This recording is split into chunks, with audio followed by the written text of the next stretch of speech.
No Box Dance presents Dance Behind the Screen, Process Production, and Social Media. Don't forget, say no to the box. Dile no a la caja. 고정관념이란 상자에서 벗어나세요. Te podría decir que Moving tiene un patrimonio que pocas compañías, que pocas agrupaciones tienen en América Latina. El patrimonio es un camping que logra juntar alrededor de 300 personas cada año, ¿no? La voluntad de participar en el camping, ¿no? Su conocimiento, sus visiones, o sea, es un patrimonio que está ahí y que se desea compartir. Welcome back to Dance Behind the Screen podcast. For our new listeners, this is your co-host Marthea, and I'm the managing director for No Box Dance. This is your co-host Reina, and I am the manager of community engagement for No Box Dance. This is your co-host Yejin, and I am the programming director for No Box Dance. This is your co-host Azaria, and I'm the manager of resources and archives for No Box Dance. Thanks for tuning into our show. Is there somebody that you want us to interview? If so, please email or DM us because we want to continue bringing conversations with leaders, changemakers, and dance-related artists. On today's show, guest co-host Wilbur and co-host Reina to interview Asiel Neri of Moving Borders in Spanish. If English is your primary language, we'll see you back on the next episode. This episode is in Spanish. Asiel Neri, coreógrafo, promotor de artes esencias, licenciado de turismo, fundador de Moving Borders, Esencias Sin Fronteras y Camping, Encuentro Esencio en México. Actualmente colabora como asesor de diseño y programación de festivales. Asimismo, continúa su labor como promotor de la danza folclórica mexicana en el extranjero. Beneficiario del programa Sistema Nacional de Creadores de Arte 2020 al 2023 del FONCA, un sistema de apoyos a la creación y a proyectos culturales. In Spanish, we talk about artistic careers, equity in dance, and how social media is influencing the dance world. Check it out. Súper, bienvenido, Jaciel. Qué emoción poder platicar contigo y conocer un poquito más del trabajo que andas haciendo por aquí. Entonces, nos gustaría poder comenzar conociéndote un poquito en tus palabras. ¿Podrías contarnos un poco sobre quién eres y cuál es tu relación con la danza? Y también, como parte de esta entrevista, quisiéramos conocer cómo fueron los inicios, cómo nació la compañía Moving Borders, la organización, institución Moving Borders. Súper, bueno, primero que nada, gracias, chicos, chicas. Por compartir un poco de lo que he hecho y de lo que también ha hecho Moving en términos como de equipo. Y bueno, les cuento. Yo soy originario de un lugar que se llama San Pedro Tlaltizapán, en el Estado de México, donde pues actualmente todavía se siguen bailando danzas tradicionales, ¿no? Hay una relación con la festividad desde el ritual, ¿no? Que hay una relación con la danza, pero desde un lugar festivo, ¿no? Desde un lugar de una necesidad de una comunidad por compartir, festejar, celebrar y festejarle a alguien o a algo en términos espirituales, pues la danza, ¿no? Entonces, o vivir el cuerpo, entregar el cuerpo, ¿no? Que también es una de las cosas que lo he estado como pensando, ¿no? Mi relación justamente fue ahí, mis primeros inicios, la primera relación, las primeras imágenes con las que crecí, pues justamente pues las danzas tradicionales de mi pueblo, ¿no? Entonces, desde niño, en algún momento mis papás me llevaron por mesa de bailar una danza tradicional y que pues yo estaba tan niño que ni siquiera entendía qué estaba haciendo yo ahí, ¿no?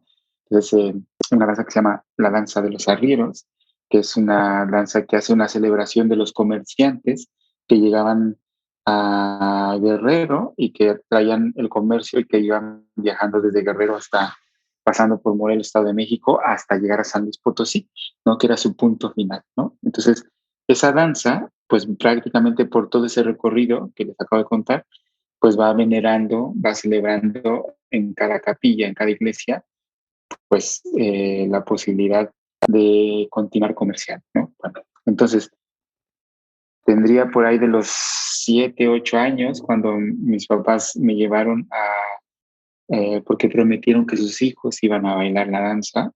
Y entonces, eh, esa fue como mi primera relación en términos ya como concretos, ¿no? Sin embargo, yo todavía crecí en un contexto muy de una población muy pequeña, entonces el acceso a los medios de la comunicación no eran tan veloces como ahora, ¿no? Solamente teníamos la televisión y a través de la televisión con los canales oficiales, pues uno podía ver lo que en algunos lugares se podía ver, ¿no? Es decir, ni siquiera del otro lado de Europa, ¿no? Lo local, en el Estado de México, en Ciudad de México, no sé, algunas televisoras importantes de por ahí de 1980, ¿no?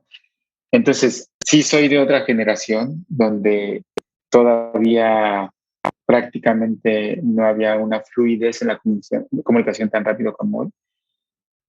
Recuerdo, por ejemplo, que en mi pueblo solamente había un solo teléfono, ¿no? Entonces, para esperar una llamada, tenía uno que literal esperar a que una persona te decía, oigan, lo van a llamar como a las 5, y entonces tú ibas, te ponías frente o al lado del teléfono y esperar a que llamara, ¿no? Entonces era muy loco. Entonces, eso. Entonces, mi contexto en mi infancia fue una realidad bastante peculiar. No había otra manera de relacionarse con la danza más que la tradicional o la festiva. Hasta hoy día, grabación de esa entrevista, en mi pueblo no hay un espacio cultural, ¿no? O sea, no hay un lugar donde los jóvenes, chicos, niños se puedan juntar, ¿no? Para practicar alguna actividad, alguna disciplina artística y mucho menos creativa, ¿no? Entonces, crecí y por ahí de los 15 años conocí el rap, ¿no? Entonces era como, ¿y qué es eso del rap y del hip hop, no? Michael Jackson, ¿y qué, cómo baila, no? Entonces, y la época de los coros, ¿no? Timbiriche, Parchís, ¿no? Donde estaban haciendo sus coros, Menudo, ¿no? Entonces, sí fue como todo una boom para mí. Pues imagínense, de un pequeño pueblo donde pues se veía poco y lo poco que se veía era eso, ¿no? Entonces, recuerdo que cuando tenía 14, 15 años me lastimé una pierna porque yo quería imitar cómo se bailaba el hip hop, ¿no? Entonces, pues no tenía más que la escuela de lo visual, ¿no? De ver, pero ni siquiera es que le pudiera repetir para ver cómo era, ¿sabes? O sea, se transmitía en una sola emisión y pues lo que quedaba en tu cabeza y en tu imaginación. Entonces era como imaginar hacer las cosas viendo una sola vez, ¿no? Entonces, y quién sabe cuándo más lo íbamos a volver a ver, ese mismo paso, ¿no? Entonces, recuerdo a Milli Vanilli, Vanilla Ice, ¿no?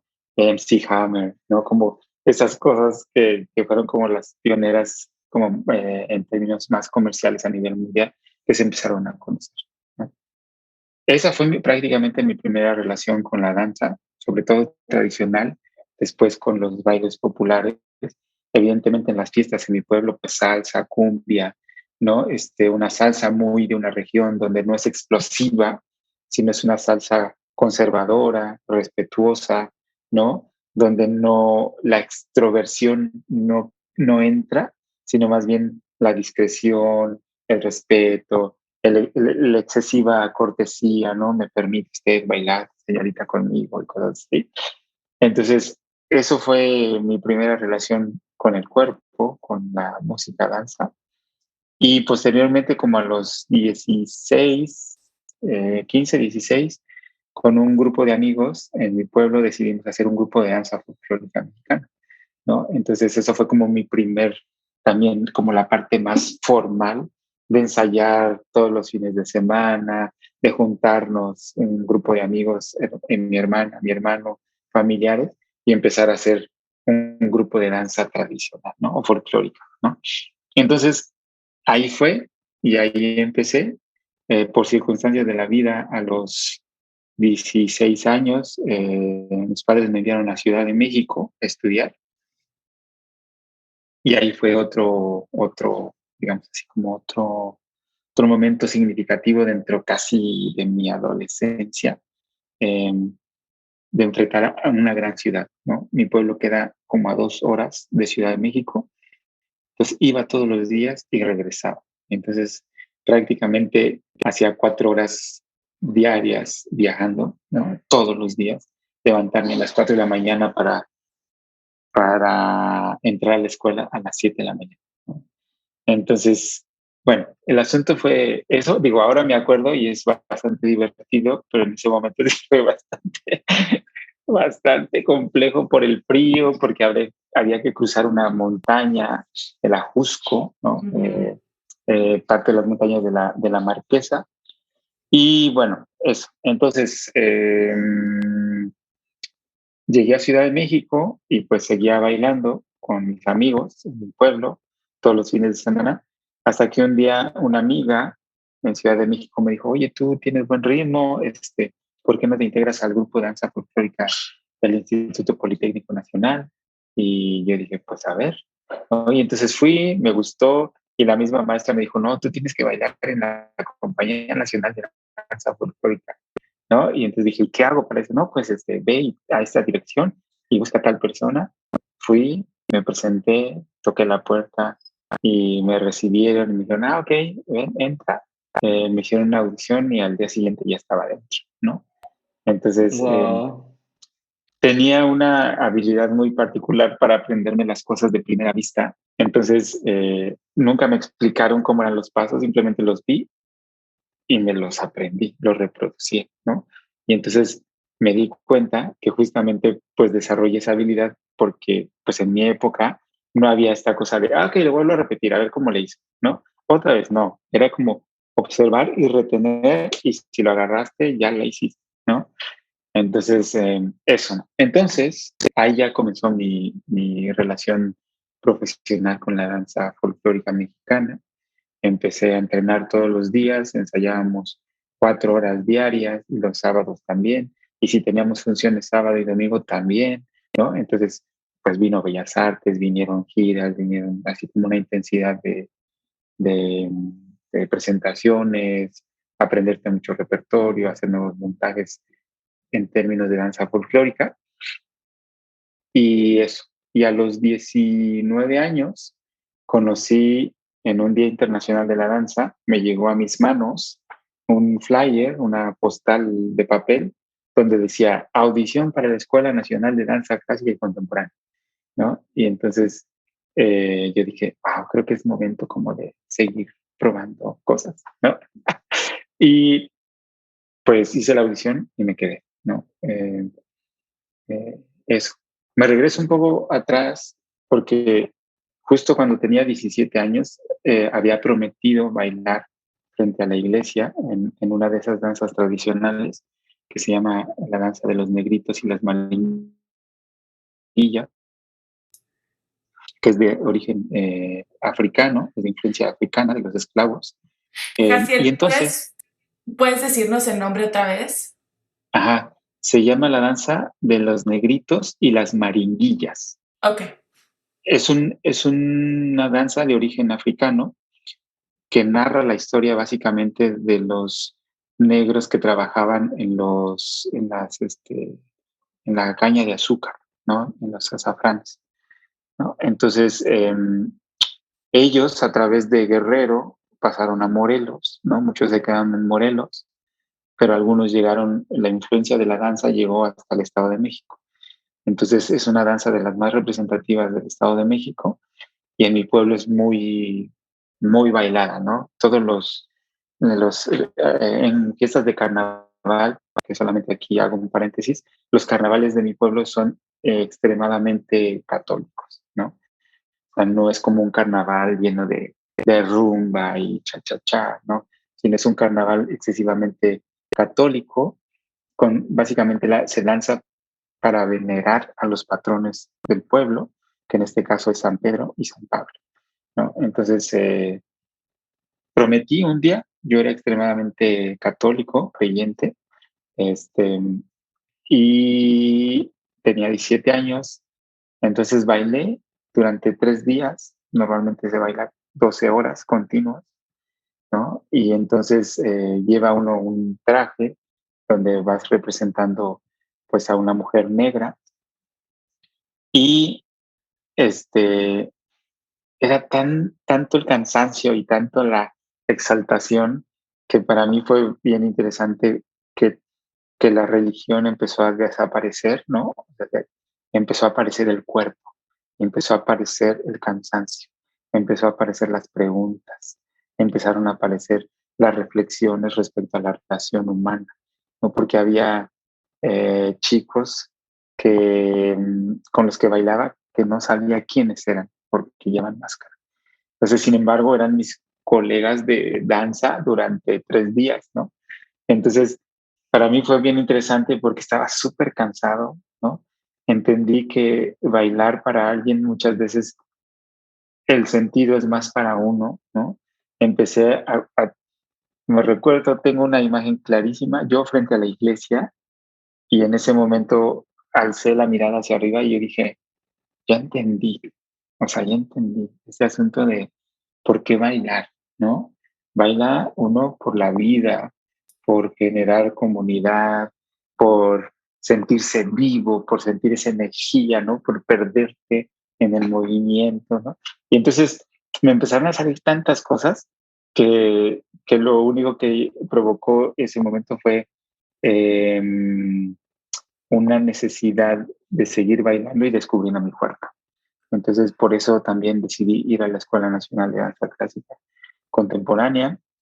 Seguía bailando folclore a nivel profesional con muchas giras. Empecé a trabajar en óperas, empecé a trabajar en conciertos, trabajé con Juan Gabriel, con un montón de artistas. ¡Juan Y como que, Gabriel! sí, entonces Ay, no. fue una cosa ahí como muy particular, pues porque pues a mi cuerpo le estaba inyectando una cantidad de experiencias que también justo la Ciudad de México te lo permite, ¿no? Entonces, al ser como una bomba de cosas que suceden, ¿no? En el 1997 básicamente fue como ese momento como así extremo para mí profesionalmente donde pues es como el tipo sueño del bailarín que está haciendo de todo, ¿no? Viajando y eso. Y decidí salirme de la Escuela Nacional de Danza Clásica y Contemporánea porque mis maestros no estaban de acuerdo en que yo bailara folclore mexicano, ¿no? Cuando yo vivía sí, bueno, cosas extremas de esa época, ¿no? Entonces, porque decían que no era saludable para mi cuerpo, que no era lo mismo, bla. Entonces, eso, cuando yo siempre he creído que el bailarín, entre más información tenga en su cuerpo, también puede comunicar desde diferentes lugares, ¿no? Bueno, el asunto fue que en el 97 me di de baja temporal de la escuela y me fui a una gira a España, casi 3 meses, y regresé y empecé a trabajar haciendo espectáculos, básicamente, ¿no? Y eso. Entonces, eso estamos hablando por ahí del 97, 98, y me dediqué a hacer showcero un buen rato, y en el 2000 regresé a trabajar ya también con cuestiones de folclore mexicano, y haciendo pues igual trabajando con algunos cantantes y eso. Y en el 2001 empecé el Centro de Investigación Coreográfica, que fue el CICO, que le llaman, que es del INVAL, ¿no? El Centro de Investigación Coreográfico, que fue fundada por Lynn Durán, una de las investigadoras como más importantes de la época, ¿no? De los 80s, 90s. Entonces ahí estuve los 2 años, casi es un propedéutico y luego 2 años.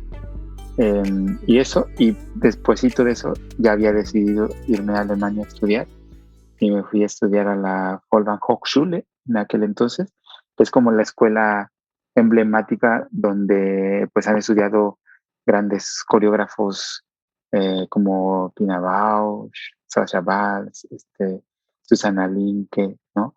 Y los fundadores, bueno, pues Kurt Joss, Mary Bigman, este, José Limón, entre ellos Lavan, ¿no? Rudolf von Lavan.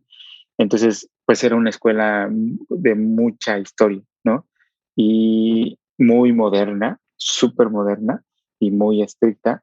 Entonces, pues eso. Y la verdad es que, bueno, hice la audición y como estaba entrenado y eso, pues me subieron un año y solamente hice 3 años. Y mi grupo, pues la verdad eran bastante buenos, casi todos. Y eso, ¿no? Porque incluso me habían dicho, si está todo bien, te podemos subir un año más. Pero no, sí, la verdad es que mis compañeras, sobre todo, estaban muy perruchis y mis compañeros también eran muy buenos, ¿no? Sí. Entonces, y eso, digamos que hasta ahí acaba como mi parte de formación. Me gradúo en el 2007, termino la escuela y yo había decidido desde un principio irme a Alemania a estudiar, pero no quedarme, ¿no?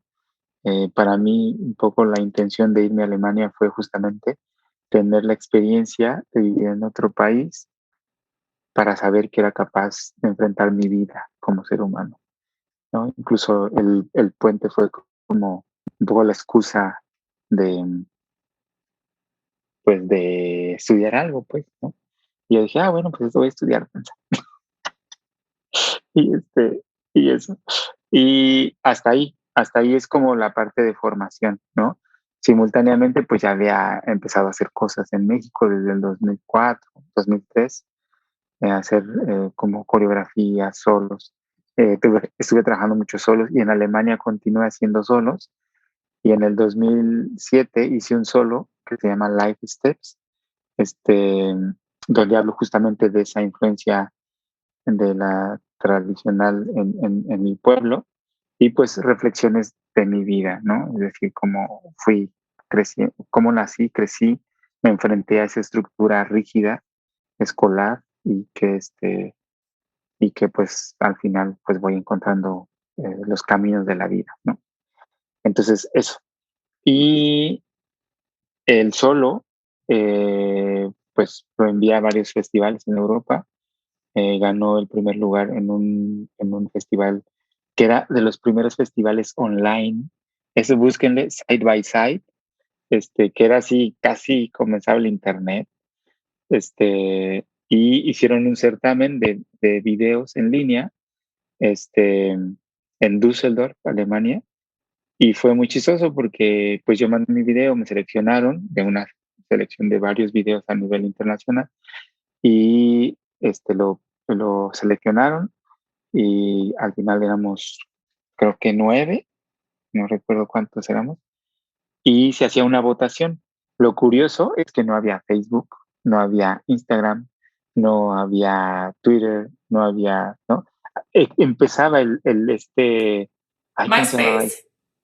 El MySpace MySpace. Sí, el MySpace. empezaba. Espérate, pero antes de eso estaba el otro que era como el Facebook, pero era Hi-Fi. Hi-Fi, ese, ya ni me acordaba.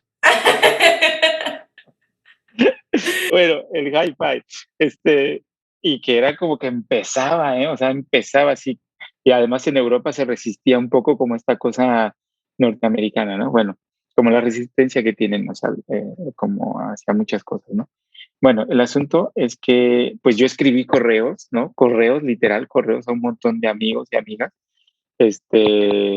Le pedí a la embajada, a las asociaciones de mexicanos en Europa, ¿sí? Mandan, oigan, pues estoy participando si quieren dar un voto. Y entonces un día me llama el director del festival y me dijo, ¿qué hiciste, cabrón? O sea, pues nada, pues enviar un correo, ¿no? Y dice, yo no sé qué hiciste, cabrón, pero en un solo día tuviste como 30,000 votos, ¿no? No. Gané, gané casi con 42,000 votos, ¿no? Wow. Entonces fue muy loco porque pues fue un fenómeno, ¿no? Así de el gobierno de México en su página, felicitamos al joven coreógrafo, shalala, en muchas páginas que ni siquiera conocía, ¿no? En la Deutsche Welle, así, y pues salió en los periódicos y eso, y pues eso. Y básicamente el premio, pues era, te ayudaban a hacer te daban un dinero como para hacer una presentación y eso en Alemania y todo ese evento, ¿no? Bueno, pues ese mismo solo en Bulgaria ganó el segundo lugar en un festival donde pues la chica que ganó, la verdad es que era increíble bailarina, ¿no? Egresada de Parks, ¿de acuerdo? Sí, era muy buena, o sea, muy buena. Y después que en el segundo lugar quedé yo y otros colegas en tercero. Entonces, ese solito, digamos que fue un poco como que me abrió el panorama en términos profesionales y de visibilidad, ¿no? Entonces, eso. Y ya había decidido regresar a México, regresé a finales del 2007 y pues empecé a buscar chamba. Afortunadamente, en menos de un mes conseguí trabajo como coreógrafo estable en una compañía y pues me pagaban un sueldo. Y eso me permitió también tener tranquilidad y seguir explorando. Y básicamente ahora, ya ahí digamos que empezó un poco más la cosa como en forma.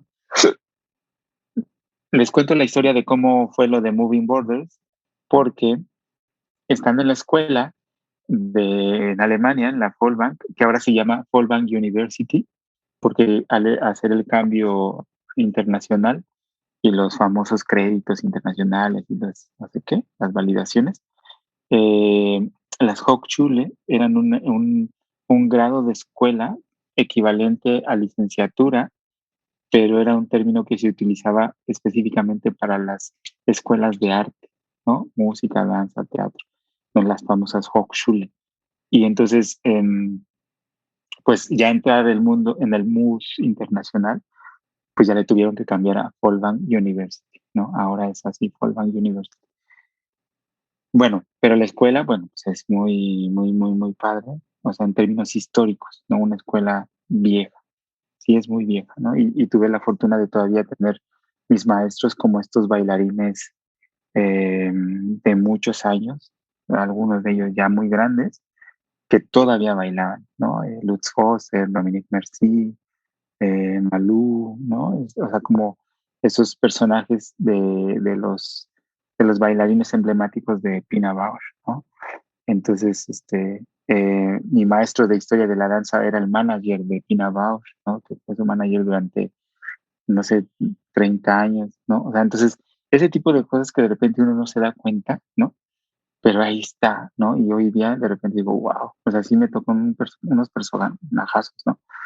Bueno, entonces, estando ahí en ese mundo universitario, ¿no? Un día se me ocurrió, justo cuando empezaba el 2007, de decir, oigan, es que quiero hacer un proyecto de intercambio de la escuela con México. Pues todos mis amigos eran músicos, como es una escuela de arte, pues hay varias áreas, músicos electrónicos, mimos, gente de teatro físico, cantantes, bailarines, coreógrafos, y éramos 12. Había una brasileña, una venezolana, un japonés, una búlgara, ¿no? Un español, un francés, bueno, así varios. Y entonces, un día en una sesión así como de pues, el proyecto y lo que queremos hacer y la planeación y todo ese asunto, este, pues yo les decía que realmente lo que me interesaba era diluir las disciplinas, ¿no? Que se cruzaran, ¿no? Y que no hubiera una geografía, que todos pertenecíamos a un tiempo-espacio, ¿no?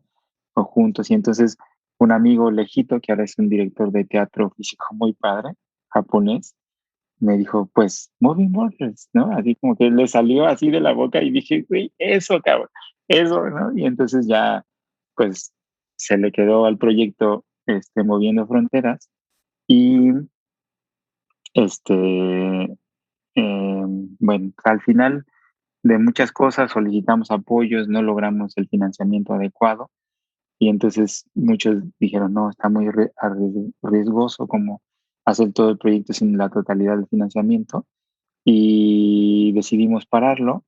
Sin embargo, yo les pedí su permiso para quedarme con el nombre y todos dijeron, bueno, pues dale, ¿no? Pues al final, pues sí. Y entonces ya registré el nombre para que nadie me lo vaya a quitar y así, cosas esas.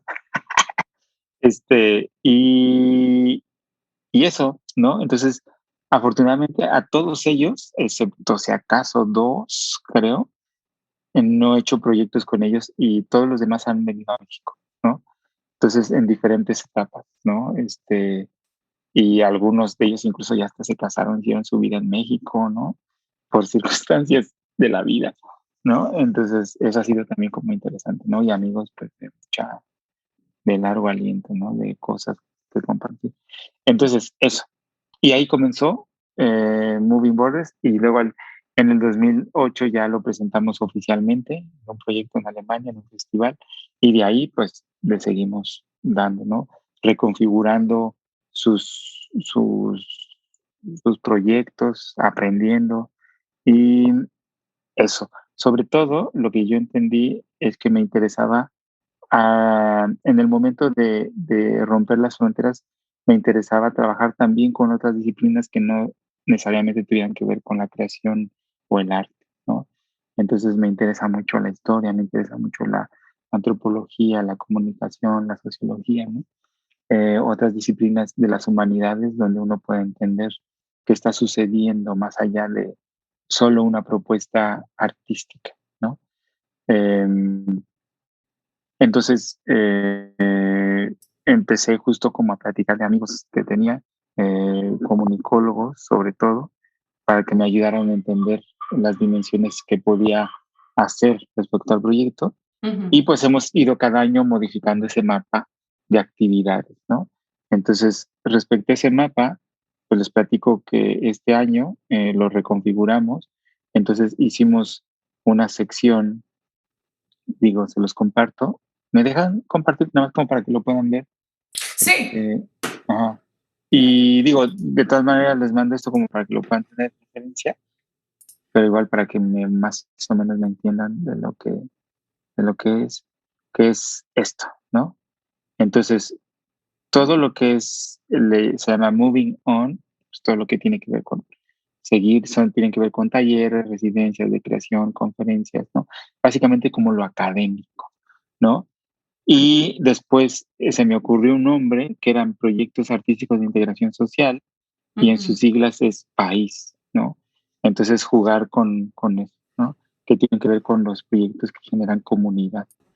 Luego, en el 2017 empezamos una plataforma de danza mexicana que cada año vamos a mercados, a plataformas y eso, ¿no? Y el camping, que es un encuentro de arte escénica, que este año cumple 9 años, y que ha sido como súper interesante pues, descubrir, entender todas las dinámicas que en México y en América Latina suceden, en relación también con el mundo. Y pues lo de Borders Pro, pues básicamente es todo lo que de repente hemos hecho, que luego nos piden como asesorar algún proyecto o diseñar algún proyecto en específico y también festivales, ¿no? Y pues lo de la compañía, que básicamente ahí ponemos todos pues las producciones, las obras y esto. Hicimos esta compañía virtual donde participó Will y nos dimos cuenta, bueno, de las posibilidades de ir estando cerca. Sin embargo, pues al final ya descubrimos que era muy complejo continuar y decidimos solamente pues, continuar con, con, pues sí, con bailarines y algunos bailarines invitados para ir pues generando una dinámica, ¿no? Y entonces esto es lo que hacemos, em, digamos, durante todo el año, evidentemente esparcido. Hay otros proyectos que no están aquí que pertenecen a estas secciones, por ejemplo, lo de graduados, que es un proyecto especial, ¿no? Trabajamos con las escuelas profesionales de danza en México, que está pensado hacerse en los próximos años internacional. Y otro proyecto que vamos a empezar en este año, que es un proyecto de un festival en comunidades, que se llama Possible, ¿no? Como de posible también en español. Y la idea es básicamente trabajar en mi pueblo, ¿no? Realizando actividades, ¿no? Creativas que no necesariamente tienen que ver con el arte, pero sí activaciones, dispositivos de convivencia, algunas presentaciones, ¿no? Y entrevistas y cosas así, ¿no? Entonces, eso es lo que hasta hoy día pues hacemos. Y ya. Wow. Es muy asombroso ver este mapa en como a la gran escala, se ve bastante complejo, pero también conectado. Create, discuss, and advocate for art. No box stands. Podemos ver mucho de tu trabajo, que mucho de tu trabajo está bastante, tiene un origen muy relacionado a tu origen personal y a cómo has vivido y experimentado lo que es México. Nos gustaría saber cómo Moving Borders, siendo una compañía de danza en México, cuáles han sido las herramientas que se han implementado dentro de los montajes, los talleres, los encuentros, para que Moving Borders sea más inclusivo para, tanto para los artistas como a la audiencia, hablando de género, de raza, de diversidad de cuerpos. ¿Cuáles son las herramientas y estrategias que Moving Borders ha implementado? Sí, una de ellas, Will, es siempre tener presente el compromiso sociocultural de los contextos con los que dialogamos, ¿no? Es decir, en ocasiones me interesan obras más que trabajar con bailarines, trabajar con personas dotadas de un bagaje cultural, ¿no? Entonces, si le sumas su habilidad corporal, su creatividad, ¿no? Su potencial interpretativo, pues evidentemente pues vas a tener obras que puedan ser significativas para diferentes contextos, ¿no? Las obras que de repente he hecho, sobre todo las últimas, como la de Horseman, que refleja justamente una postura política, existencial de un mexicano que ya no cree ni en las figuras del militar, ni en el activista, ni en el religioso, ni en el político, ni en el militar. Entonces, ¿qué queda? Un superhéroe, ¿no? Pero un poco para mí la hipótesis de esta pieza es que finalmente quien se tiene que hacer responsable somos nosotros, ¿no? O sea, ya ninguno de estos personajes, ni el superhéroe ya lo está pudiendo lograr, ¿no?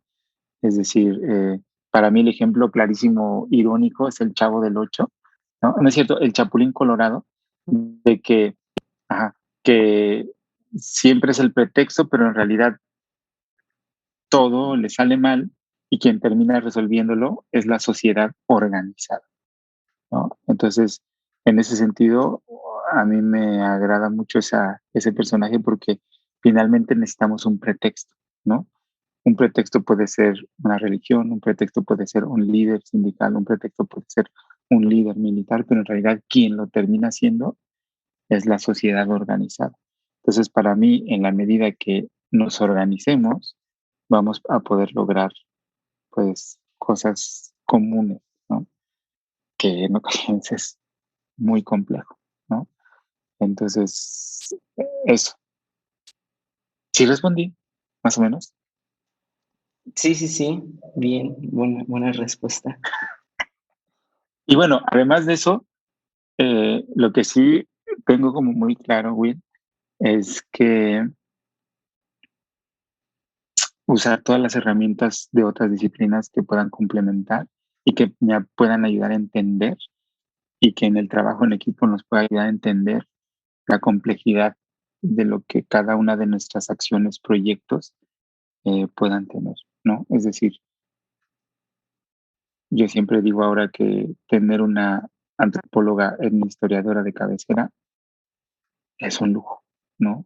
Y con ella de repente, oye, Liz, ¿me podrás decir qué está sucediendo aquí, aquí, aquí? Ah, mira, es esto, tac, tac, tac. Y como terapeuta, ¿no? O sea, me dijo, mira, estas están haciendo esto, pum, pum, pum. Y dices, ah, ok, ¿no?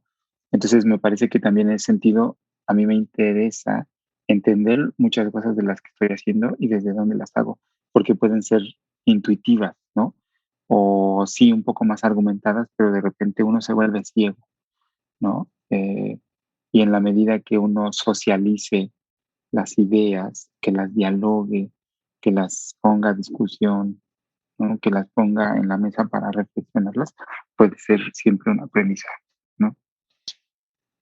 Y ya, y normalmente lo que hago, como para que lo puedan dimensionar, es que cuando tengo una idea, en ocasiones la empiezo a platicar. El camping, como 8 meses antes, empecé a platicársela a todos los que conocía, ¿no? Entonces, no me importó esta cosa de que si es una idea súper guau o increíble, no, yo simplemente empecé a platicar. Oye, ¿a ti te gustaría que sucediera un encuentro de esas características así, así, así? ¿Qué más te gustaría, no? Iba persona por persona, lugar en lugar, maestro por maestro, director por director, ¿no? Y lo que sí he tenido la fortuna de viajar desde muy chiquillo, desde los 19 años, es que conozco muchos contextos, ¿no? O sea, muchos. O sea, de repente hay veces que sí me logro impresionar de la cantidad de lugares que me he metido, pues, en los ojos, en la comida y en los lugares, en todo. La Sí. comida, eso qué rico, sí. Sobre todo, Sobre importante, todo. la cultura a través de la boca, ¿no? Está, Ujú. eh, Y hablando de todas esas experiencias, ¿cómo has visto que COVID ha afectado las actividades artísticas y administrativas de Moving Borders? pues es real, concreto y dura. O sea, a nosotros todo el 2020, o sea, se nos cayó, eh, se nos canceló giras, ¿no? Una gira a Europa, actividades, el mismo camping se tuvo que hacer virtual, ¿no? Con un financiamiento casi inexistente, ¿no? Pero lo que también me di cuenta es que tenemos un potencial y una riqueza y un patrimonio intangible que dota de cosas, ¿no? Entonces, para mí lo interesante era justo la adversidad como un lugar para enfrentar y poner en evidencia el gran potencial que uno puede tener, ¿no? Entonces, a mí me sorprendió que fuimos casi los primeros en México que empezamos a hacer los famosos Zoom meetings, ¿no? Cuando casi al segundo mes ya estábamos haciendo un montón de encuentros internacionales con gente súper buena y también hablando justamente de lo complejo que estaba sucediendo, ¿no? Em, es evidente que las artes escénicas después del COVID van a ser diferentes. A mí lo que me preocupa es que no se está reflexionando lo suficiente, ¿no? Es decir, veo como los jóvenes intentando recuperar ese pasado inmediato, ¿no? Y que no se están haciendo el espacio o el momento para reflexionar de lo complejo que van a ser las artes escénicas o sea, el próximo año, ¿no? Entonces, sí creo que en ese sentido, desde nuestro lugar, desde lo que hacemos, pues es un tema que siempre estamos poniendo ahí a, este, a dialogar, ¿no? Es decir, cómo tendrán que ser los talleres, cómo tendrán que ser, qué tipo de talleres, ¿no? ¿Qué tipo de contenidos necesitamos, ¿no? No necesariamente será movernos, posiblemente sí, pero ¿cómo? O sea, ¿qué tendremos que hacer, no? ¿Qué protocolos de higiene, salud tenemos que incentivar, no? ¿Qué tipo de artes escénicas, qué estéticas, qué contenidos, qué temas la gente va a desear ver, ¿no? Entonces, es muy complejo. Si ya de por sí las artes escénicas en México y en muchos lugares en el mundo eran complejas, ahora con el COVID es más compleja. Y lo que me preocupa un poco es que eso, que de repente no se está como, como dando ese espacio para realmente darnos cuenta de la complejidad, ¿no? Entonces, hay veces que a mí me pone en un lugar donde yo no sé si crear una obra nueva sea lo más importante, ¿no? Sí creo que crear es importante, ¿no? Pero no sé si es realmente significativo, ¿no? Cuando los teatros finalmente, ¿quién los va a poder mantener? ¿No? El Estado, ¿no? y que la gente, si de por sí ya eran críticos los boletos, vendiendo toda la totalidad de los boletos, ahora vendiendo solamente el 30-50% de los boletos porque impiden la ocupación del 100%, pues más, ¿no? Y si la gente dice, no, es que me puedo contagiar, pues más, ¿no? Entonces, es complejo, ¿no? Habrá que pensar qué tipo de, de estrategias tenemos que hacer. Y lo otro, qué tipo de lugares tendrán que ser o pueden ser, ¿no? Es decir, posiblemente no un teatro, posiblemente sí un estadio de fútbol, posiblemente sí un bosque, posiblemente qué cosa, ¿no? Pero además de eso, ¿cómo lo vas a financiar, ¿no? Creo que sí tenemos que pensar en América Latina también más sobre la autosustentabilidad, ¿no? Es decir, que ya papá gobierno, este, pues sí está padre seguir contando con su apoyo, pero para mí lo más importante y algo a lograr es que la comunidad, tu comunidad, ¿no? La que sigue tu trabajo, logre financiar también lo que tú haces y que lo valore y lo respete, ¿no? Como cualquier otro servicio, ¿no?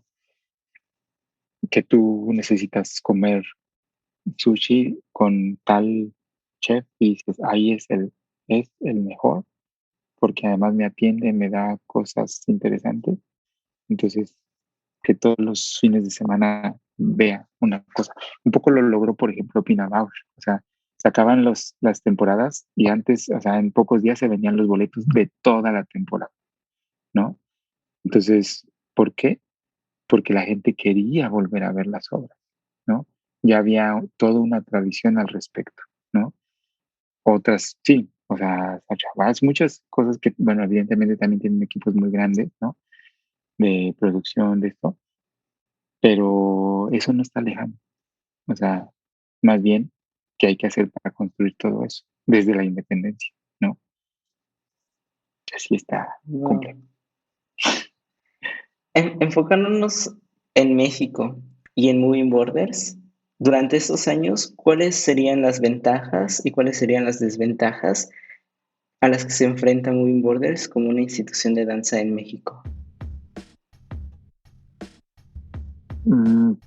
Pues digo, no sé, respecto a las ventajas, te podría decir que Moving tiene un patrimonio que pocas compañías, que pocas agrupaciones tienen en América Latina. El patrimonio es un camping que logra juntar alrededor de 300 personas cada año, ¿no? La voluntad de participar en el camping, ¿no? Su conocimiento, sus visiones, o sea, es un patrimonio que está ahí y que se desea compartir, ¿no? Entonces, en algún momento hablaba con un especialista de patrimonio intangible y Moving Borders tiene un patrimonio intangible muy grande. O sea, solamente la obra de nosotros puede tener una cotización, así como una cotización de un cuadro, y el patrimonio, el costo, sería muy alto, ¿no? Porque es una obra que, además de haber ganado premios en México y en Alemania, pues ha hecho una cantidad de presentaciones que ninguna obra ha logrado en los últimos 10 años, ¿no? O sea, eso es un patrimonio. Yo no lo decidí, o sea, lo decidió los festivales, la gente que usó. Por ejemplo, el de los últimos festivales que pudimos viajar, uno de ellos en Alemania, fueron 4 funciones, 258 personas por función, todo el teatro vendido, ¿no? Entonces, a mí me impresionó, ¿no? Entonces, ¿cómo logras eso? ¿No? Evidentemente es un trabajo en equipo, el festival, su equipo de comunicación, pero también es la obra, la gente se salía así conmovida, ¿no? Entonces, ¿qué tipo de obras queremos hacer también, ¿no? ¿Qué tipo de contenidos, ¿no?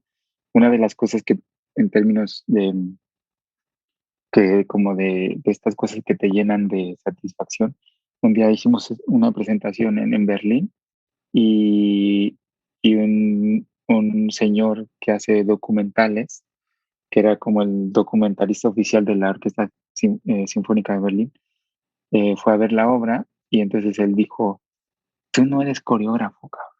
O sea, esto no es una coreografía, ¿no? Y yo me sentí súper ofendido y me dijo, esto es un documental, cabrón.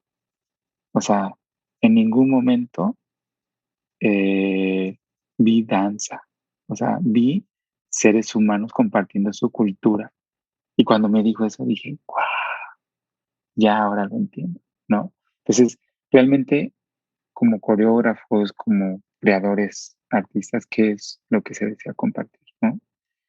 Puede ser que solamente sea la capacidad del cuerpo, está bien, ¿no? Si esa es tu postura.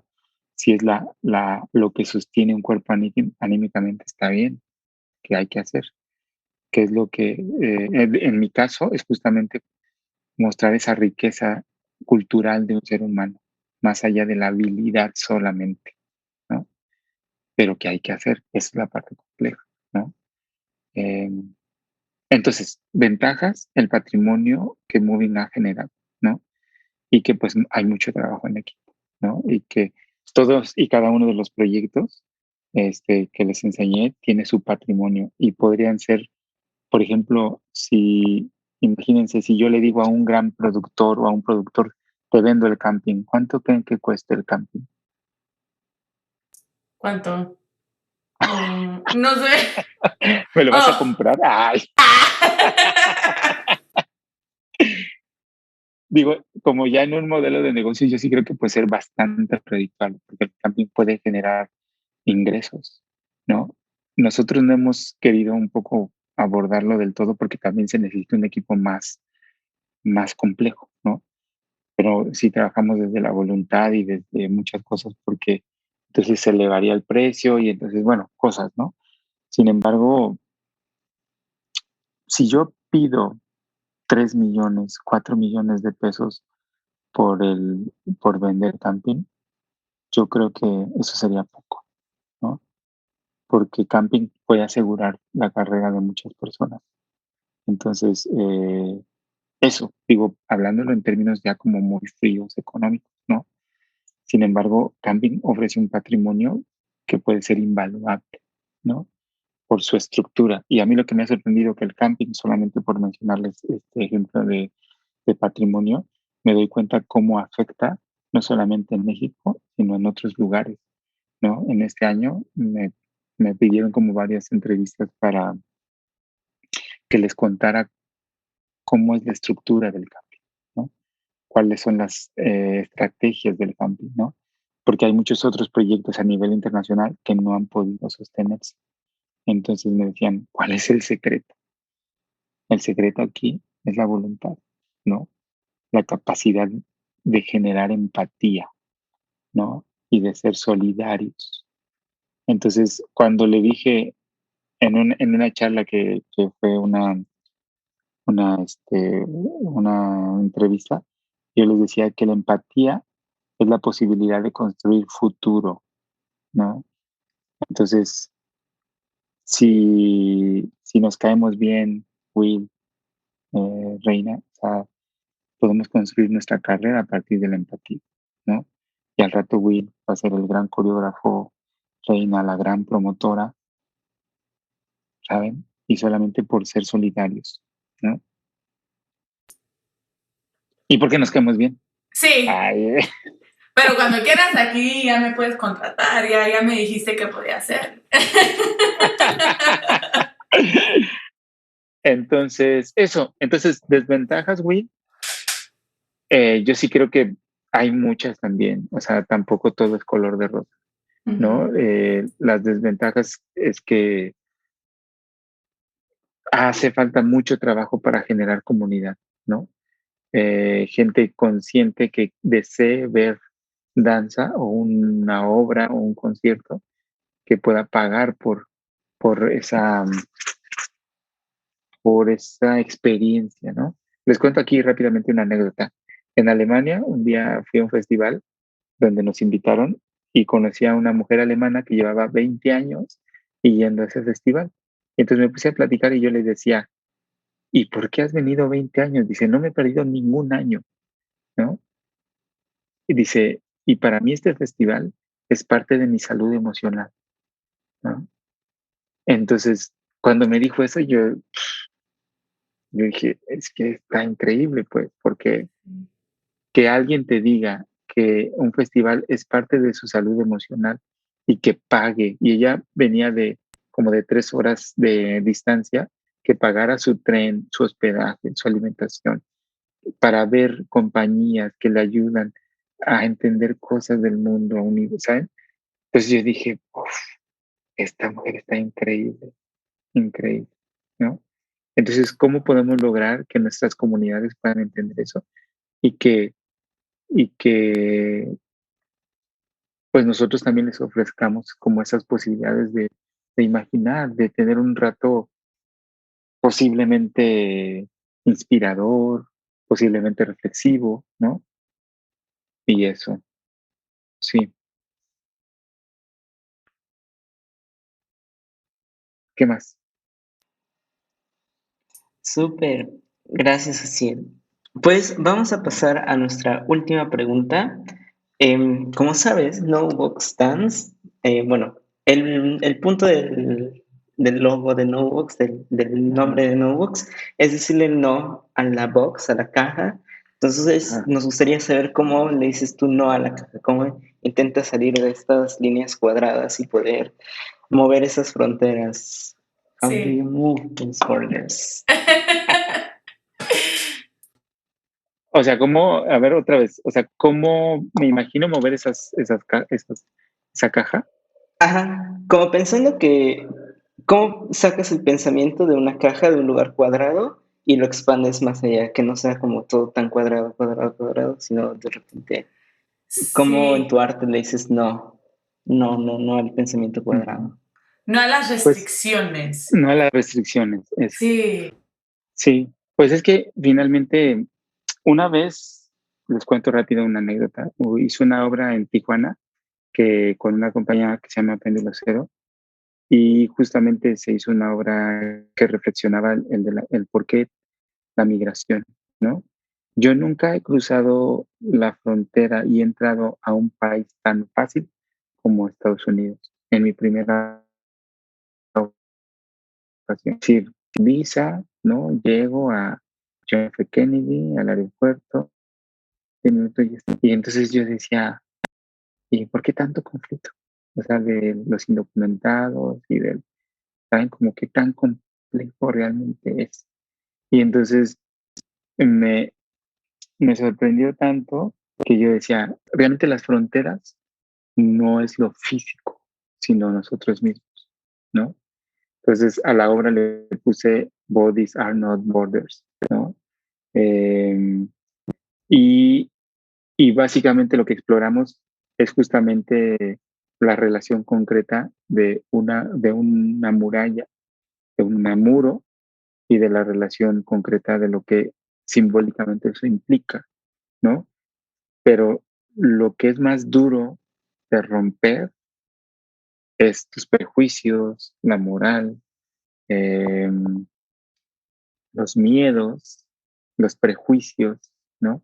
Entonces, eh, para mí lo que siempre es interesante es darnos esa oportunidad de saber y de darnos la oportunidad de hacernos preguntas.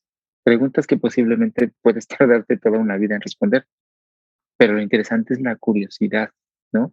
Es decir, para mí, esta cajita de la de No Box, de la que hablan, pues básicamente yo digo, ¿y qué habrá en esa esquina y en ese ángulo? Posiblemente hay algo, y si lo toco, ¿no? O sea, es con curiosidad, ¿no? Em, es con deseo de entender también, ¿no? Porque la curiosidad en ocasiones no es suficiente, ¿no? Sino qué pasa, y si empujo, si abro, y si lo exploro de esta manera, entonces al final así se hacen los grandes inventos y se descubren maravillas, la arquitectura, la geometría, ¿no? Y es curiosidad de entender. Y sobre todo hay una parte que para mí es bien importante, la contemplación, ¿no? O sea, es una palabra que todo el tiempo la practico de diferentes maneras. Uno cree que la contemplación es, hay que hacer una posición o una, o yoga o alguna, o meditación, pero la contemplación puede suceder donde sea, ¿no? En tu cuarto, frente a tu pareja, frente a tu familia, ¿no? O sea, disfrutar todo aquello que tienes frente a tus ojos, ¿no? O contemplarte a ti mismo, ¿no? Es decir, que ya es que saber toda esa complejidad que está ahí en tu cuerpo, tu piel, tu historia, el no haber tenido un maestro de hip hop que tuviste que aprender frente a un televisor que nunca se iba a repetir lo mismo, ¿no? La complejidad de bailarle a un Dios que posiblemente nunca tuviste una relación directa, pero que todo lo construiste en tu imaginación, en tu mundo espiritual, ¿no? Entonces, para mí eso era como bien, bueno, sigue siendo una, eh, no necesariamente como una inspiración, pero es una sensación presente de que todo el tiempo lo estoy eh, reflexionando, ¿no? Cuando, cuando hago una pieza, pues lo primero que hago también es caminar, comer, platicar con los bailarines, ¿no? Para entender su universo personal, ¿no? Más allá de la ejecución, ¿no? Salvo que sea un evento coreográfico que lo exija y que de repente te digan, tienes 2 semanas para hacer eso, ya es otra cosa, ¿no? Pero eso, y creo Wow. que ya. Curiosidad y entender. Wow. Sí. Y la contemplación. Y la Hay una frase que me gusta, contemplación. sí, hay una frase que me gusta mucho de la madre Teresa de Calcuta, que decía que la Ajá. contemplación es la sabiduría de la vida, ¿no? Con la Wow. contemplación, la práctica de la contemplación es la sabiduría de la vida, ¿no? Entonces, Mm. para mí todo el tiempo es salir a caminar y contemplar. Bien, ahora vamos a dar un gran brinco desde la contemplación y vamos a pasar a una sección de esta entrevista a la que le llamamos Flash 4. Esta sección de lo que se trata es, nosotros te vamos a hacer unas preguntas y tienes que responder con lo primero que se te venga a la mente. Puede ser una sola palabra o puede ser una oración, pero tienes que responder inmediatamente. Pregunta, respuesta. ¿Ok? Va, ¿Estás listo voy a ver para si no soy Flash lento. 4? Flash 4. Es A ver, la dale. emoción, es la emoción. Va, comenzamos con la primera pregunta. Si tuvieras que recomendar un recurso a nuestra audiencia, ¿cuál sería? Puede ser un libro, un podcast, alguien a quien seguir, un sitio web, un blog, canal de YouTube, todo, cualquier cosa que tú quieras. ¿Qué recomendar? Caminar escuchando música. Segunda pregunta. ¿Cuál fue el primer baile que viste? Pues las danzas tradicionales de mi pueblo. Es que más recuerdo. Bien, súper. Ahora, ¿crees que las redes sociales tienen una influencia positiva en el mundo de la danza? ¿Sí o no? Sí, siempre y cuando se utilice correctamente. Y finalmente, ¿cuál es tu plataforma de redes sociales favorita? Facebook. Soy viejito. Soy viejito. Y yo agregaría grupos de Facebook. Exactamente, grupos de Facebook. Sé que te encantan los grupos de Facebook. Sí. Bueno, Asiel, ¿hay algo que no hayas compartido con nuestra audiencia que quisieras compartir, que se te pasó y dijiste, no, tengo que contar esta cosa? Sí, solamente que muchos de los proyectos, creo que sí lo dije, pero lo vuelvo a recalcar, que el trabajo en equipo es muy importante. Es complejo, es difícil encontrar unos seres humanos con los que te ayuden a imaginar, pero en la medida de lo posible trabajar en equipo siempre uno va a enriquecer mucho la visión de cada uno de los proyectos. Y finalmente, los proyectos no le pertenecen a una sola persona, sino le pertenecen también un contexto social, ¿no? Si son suficientemente contundentes, le pertenecen a la sociedad, no a uno mismo, ¿no? Sí. Drop the mic. Así. Bueno, ya estamos terminando esta entrevista. Jaciel, muchas gracias por estar con nosotros ahora.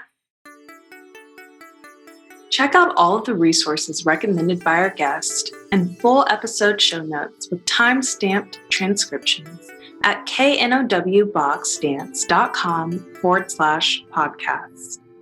Subscribe to our newsletter on our website to receive updates on all things NoVox Dance and Dance in the Digital Space, arriving straight to your inbox.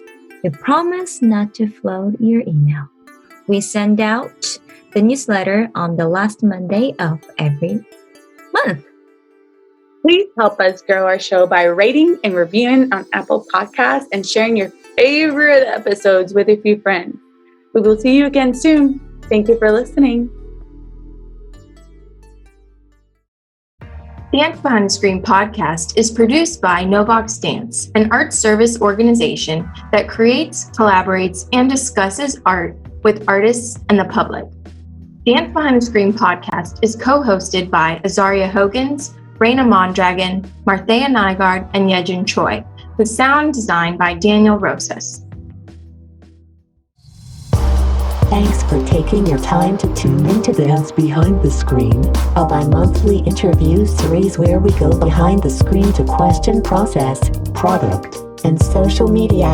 Be sure to follow us on social media at KNOW Box Dance. See you next time and don't forget to say no to the box.